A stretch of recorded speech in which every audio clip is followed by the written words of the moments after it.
Good morning, जय हिंद दोस्तों। माँ दुर्गा क्लासेस में आपका हार्दिक स्वागत एवं अभिनंदन है। मैं चंद्रेश्वर आज आप लोगों के बीच आपकी परीक्षा के ध्येय से कुछ महत्वपूर्ण टॉपिक लेकर आया हूँ। चाहे वह आपका टेट परीक्षा हो या सीटेट परीक्षा हो या सुपर टेट परीक्षा हो, कोई भी शिक्षक पात्रता परीक्षा हो, उसके लिए यह वीडियो बेहद महत्वपूर्ण होगा। लेकिन ध्यान रखिए, अगर यह वीडियो आपको अच्छी लगे तो आप लाइक एवं सब्सक्राइब करना बिल्कुल ना भूलिए। चलिए, तो आज हम लोग अध्ययन करेंगे लियो विगोत्स्की का सिद्धांत। ठीक है, ध्यान दीजिए। लियो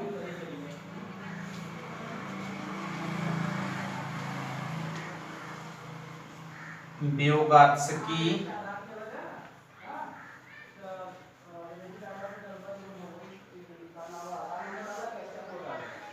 का सिद्धांत।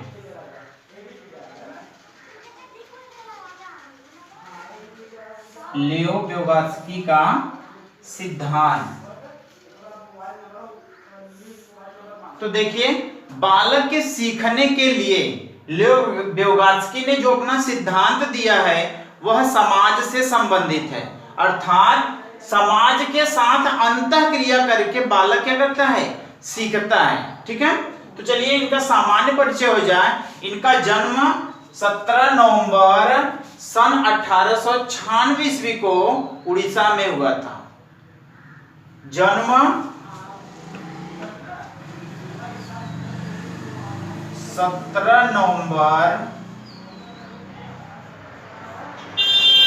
सन 1896 ईस्वी को उड़ीसा में हुआ था और इनकी मृत्यु 11 जून सन 1934 ईस्वी को मृत्यु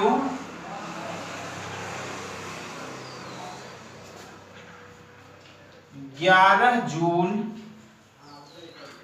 सन 1934 ईस्वी में मॉस्को में हुआ था।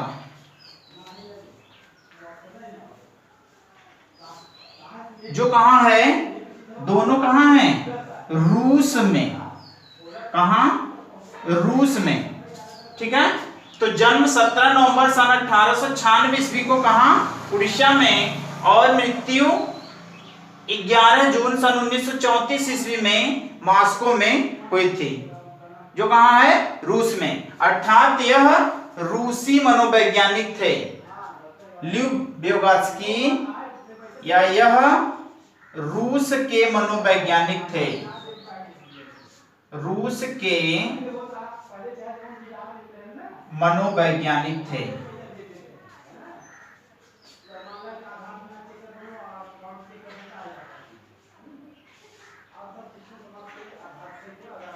रूस के, सोवियत संघ के, सोवियत संघ के मनोवैज्ञानिक थे। इन्होंने जो अपना सिद्धांत दिया उसका नाम है सांस्कृतिक व जैव सामाजिक सिद्धांत। सांस्कृतिक व जैव सामाजिक सिद्धांत। सांस्कृतिक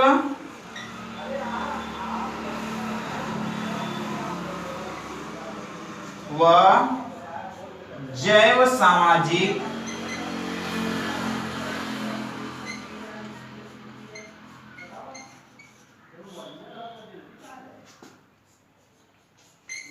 सिद्धांत।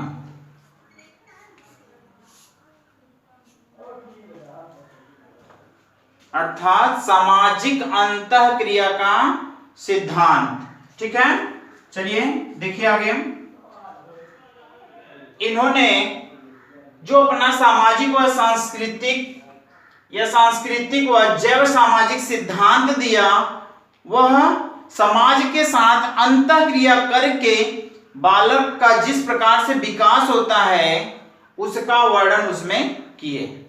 ठीक है, तो इन्होंने जेडपीडी का सिद्धांत दिया।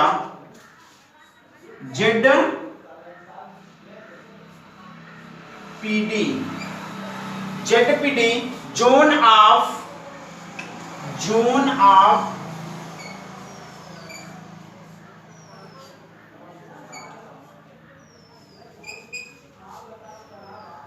जेड से जोन ऑफ प्रोक्सिमल डेवलपमेंट,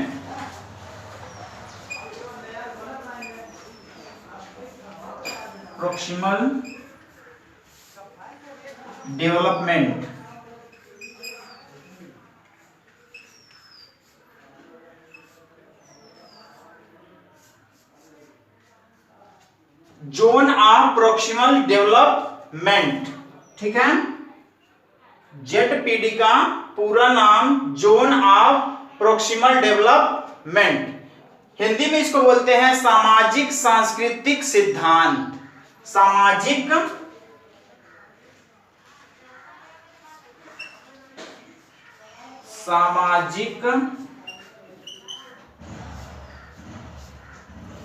सांस्कृतिक सिद्धांत।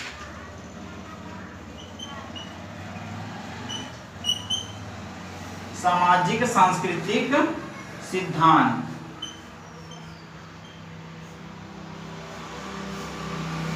अर्थात निकट विकास का क्षेत्र, अर्थात या निकट विकास का क्षेत्र, निकट विकास का क्षेत्र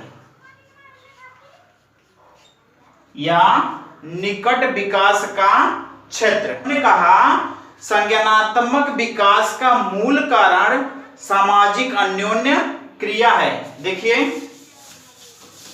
इन्होंने समाज के लिए जो बात कही उसके लिए इन्होंने कहा संज्ञानात्मक विकास का मूल कारण, संज्ञानात्मक विकास का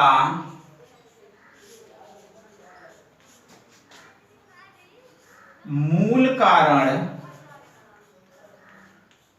सामाजिक अन्योन्य क्रिया है।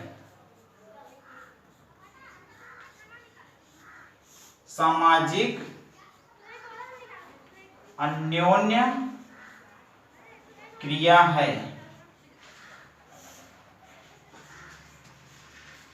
अर्थात बालक जो कुछ भी संज्ञानात्मक ज्ञान प्राप्त करता है उसका मूल कारण है सामाजिक अन्योन्य क्रियाएं। अर्थात समाज के द्वारा जिस प्रकार से बालक को सिखाया जाता है बालक का विकास भी उसी प्रकार से होता है। समाज के द्वारा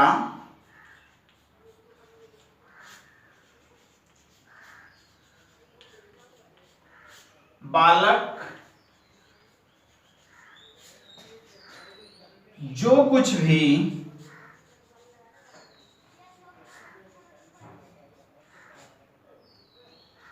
सीखता है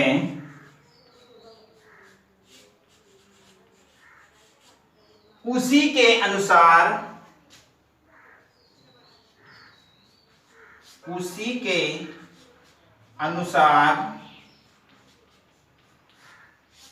बालक का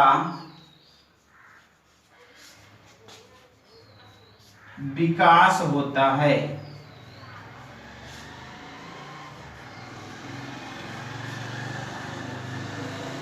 देखिए ध्यान दीजिए, जीन पियाजे ने क्या कहा था कि बालक के संज्ञानात्मक विकास से कुछ चरण होते हैं, कुछ अवस्थाएं होती हैं जिस प्रकार से बालक का संज्ञानात्मक विकास होता है। लेकिन इन्होंने क्या माना, इन्होंने कहा बालक का विकास समाज से होता है। अर्थात बालक में जो संज्ञानात्मक विकास होता है वह समाज के द्वारा ही पाया जाता है।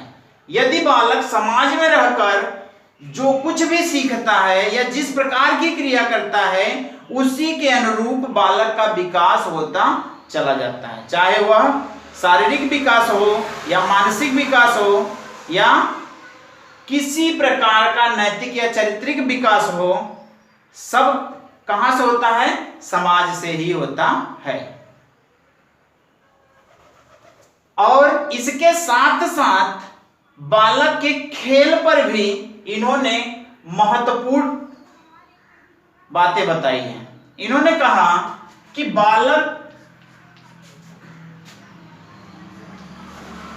बालक में शारीरिक, मानसिक,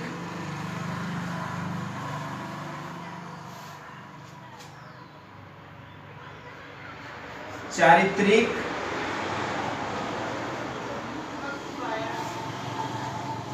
नैतिक आदि विकास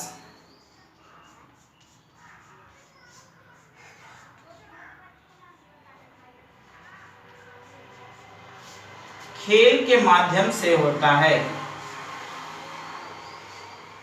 या खेल के द्वारा होता है। इन्होंने कहे कि बालक यदि लोगों से मिलेगा तो उसका समाज बनेगा और समाज में रहकर उसे इत्यादि विकास करने हैं, चाहे शारीरिक विकास हो, मानसिक विकास हो, चारित्रिक विकास हो, नैतिक विकास हो, इत्यादि प्रकार के विकास करने हैं। अर्थात बालक के सर्वांगीण विकास की बातें करते हैं कि बालक के सर्वांगीण विकास का मुख्य उद्देश्य है समाज। और समाज में यदि बालक रह रहा है तो उसके स्वास्थ्य के लिए उसे खेल भी अति आवश्यक है। तो खेल के माध्यम से उसका स्वास्थ्य भी अच्छा रहेगा, उसका शारीरिक, मानसिक, चारित्रिक, नैतिक इत्यादि प्रकार का विकास भी होगा। इस पर इन्होंने बल दिया है। ठीक है, इन्होंने कहा कि यदि बालक समाज में रहकर कुछ सीखता है, बालक समाज में रहकर कुछ सीखता है, तो उसी के माध्यम से ही उसका क्या होता है? विकास होता है। तो इन्होंने कहा कि जो विचार होते हैं, सामाजिक विचार, इन सामाजिक विचार से केवल बालक का एकात्मक विकास नहीं होता, बल्कि बालक का सर्वांगीण विकास होता है। अर्थात इसके विचार से बालक के भाषा का भी विकास होता है। अर्थात सामाजिक विचारों से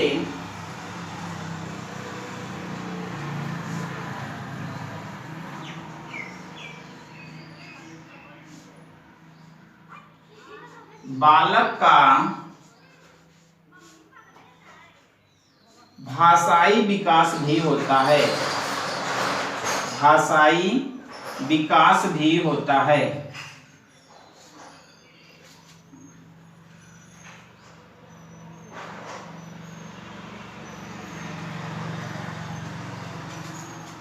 इन्होंने कहा सामाजिक विचारों से, अर्थात समाज के द्वारा दिए गए विचारों से बालक के विचारों में तो परिवर्तन आते हैं, उसके साथ साथ बालक के भाषा का भी विकास होता है। ठीक है, चलिए आगे देखिए।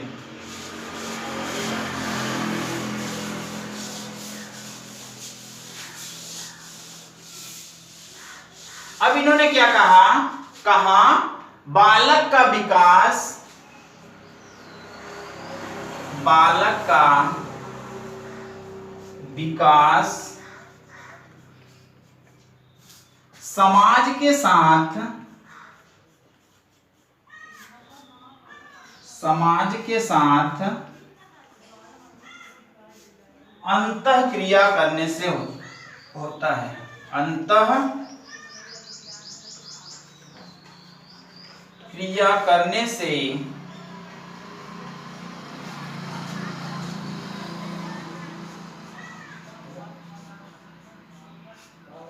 होता है। जिन पियाजे ने कहा कि बालक का विकास अवस्थाओं में होता है। पहली अवस्था 0 से 2 वर्ष संवेदीपरक अवस्था में कुछ अलग विकास होता है, फिर मूर्त संक्रियात्मक अवस्था में कुछ अलग विचार होता है, विकास होता है, और अमूर्त में कुछ अलग होता है, ठीक है। तो इत्यादि प्रकार का विकास इत्यादि अवस्थाओं में होता है। लेकिन इन्होंने कहा बालक का विकास जब वह समाज के साथ रहकर अंतः क्रिया करेगा तब होगा, ठीक है। तो इन्होंने क्या कहा, कहा कि बालक में एक प्रकार का अस्थायित्व विकास होता है, ठीक है। तो अस्थायित्व विकास का क्षेत्र, अस्थायित्व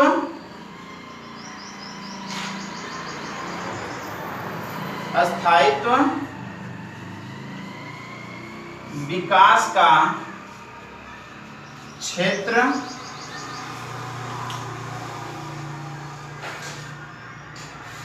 एक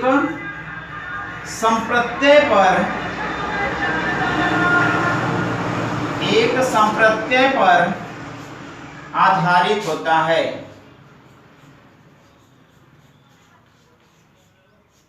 आधारित होता है,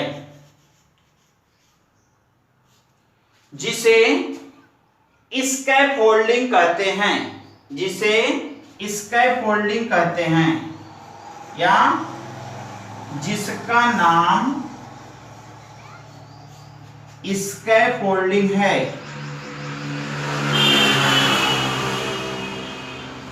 स्कैफोल्डिंग है,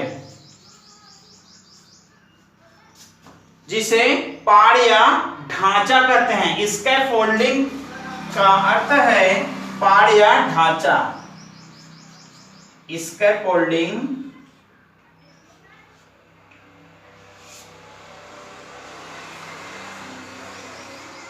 स्कैफोल्डिंग का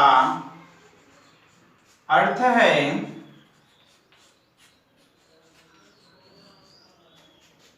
पाड़ या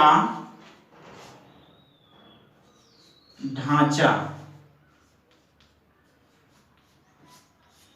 ठीक है।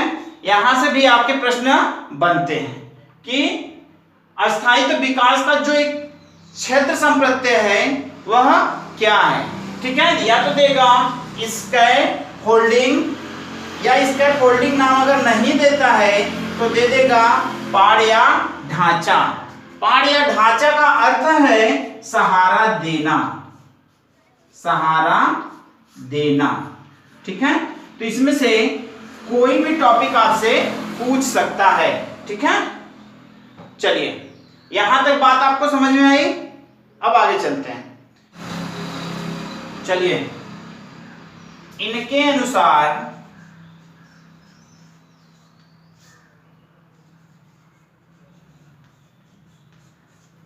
विकास की प्रक्रिया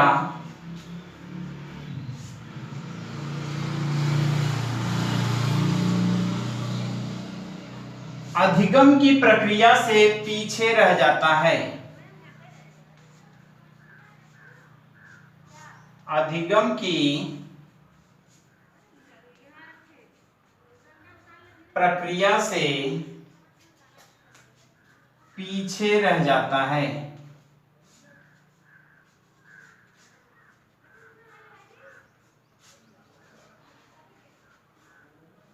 और यह बालक के विकास के लिए कहते थे, बालक को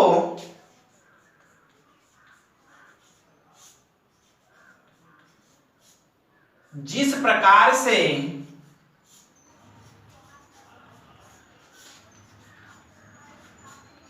सुविधाएं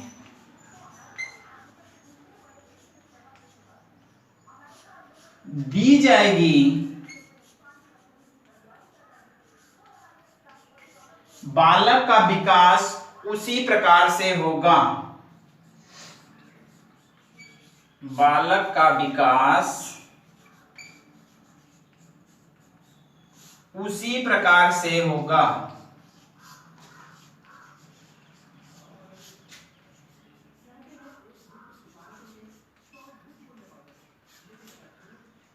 और इन्होंने कहा यदि कोई बालक कोई बालक स्वयं से मौखिक संवाद करता है तो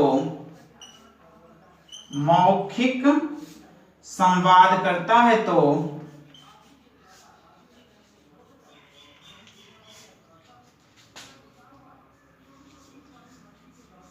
तो उसे व्यक्तिगत वार्ता कहा जाता है। उसे व्यक्तिगत वार्ता कहा जाता है। ठीक है, तो ध्यान दीजिए, इनके अनुसार विकास की प्रक्रिया अधिगम की प्रक्रिया से पीछे रह जाती है और बालक को जिस प्रकार की सुविधाएं प्राप्त होता है समाज, परिवार या वातावरण इत्यादि से, बालक को जिस प्रकार की सुविधा मिलती है, बालक का विकास भी उसी प्रकार से होता है। ठीक है, यदि कोई बालक स्वयं से मौखिक संवाद करता है तो उसे व्यक्तिगत वार्ता कहा जाता है।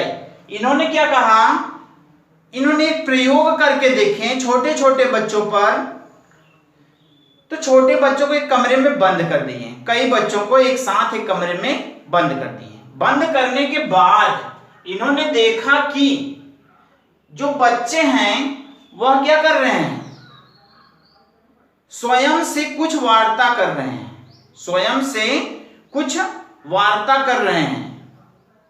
उसे इन्होंने कौन सा वार्ता कहा, व्यक्तिगत वार्ता। जैसे कई बालक थे, लेकिन एक बालक अपने मन में क्या कहता है कि मैं ये काम करूं कि ना करूं, मैं ऐसे रहूं कि ना रहूं,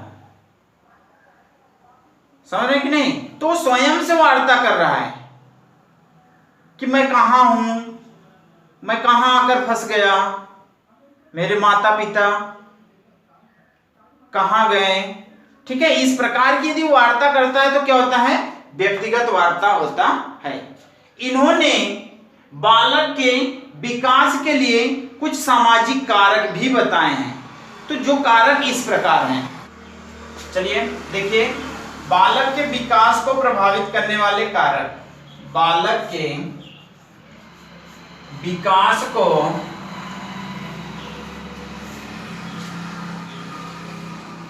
प्रभावित करने वाले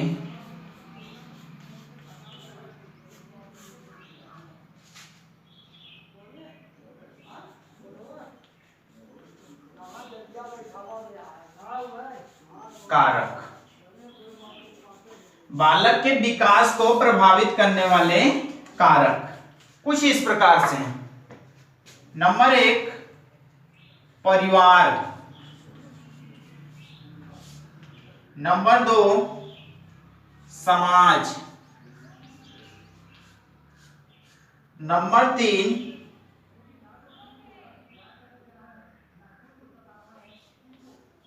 वातावरण।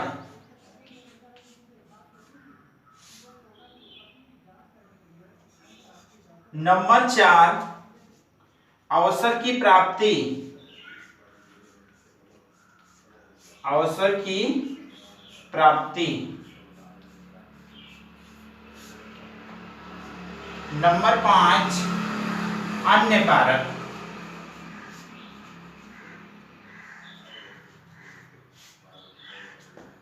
ठीक है, तो इस प्रकार से बालक के विकास को प्रभावित करने वाले निम्नलिखित कारक हैं, जिसमें समाज, परिवार, वातावरण, अवसर की प्राप्ति, स्थिति, स्वास्थ्य इत्यादि सम्मिलित होते हैं। ठीक है, तो यह रहा आपका ल्यू व्यगोत्स्की का सामाजिक सिद्धांत। ठीक है, इसके पहले आपने जो पढ़ा था कोहलबर्ग का सिद्धांत, वह सामाजिक नैतिक विकास का सिद्धांत था, और इनका क्या है, सामाजिक सिद्धांत में सामाजिक अंतःक्रिया का सिद्धांत, यानी एक दूसरे के साथ क्या हो, अंतःक्रिया हो, तब बालक सीखेगा। ठीक है, और कोहलबर्ग ने जो बताया था वह 3 चरण में अर्थात 6 उपचरणों में विभाजित था। तो ये रहा आपका ल्यू व्यवस्थी का सामाजिक सिद्धांत। ठीक है, यदि आपको यह वीडियो अच्छी लगी हो तो आप लाइक एवं सब्सक्राइब करना ना भूलिए। आगे अगले टॉपिक के साथ आपसे फिर मिलेंगे। ओके, धन्यवाद।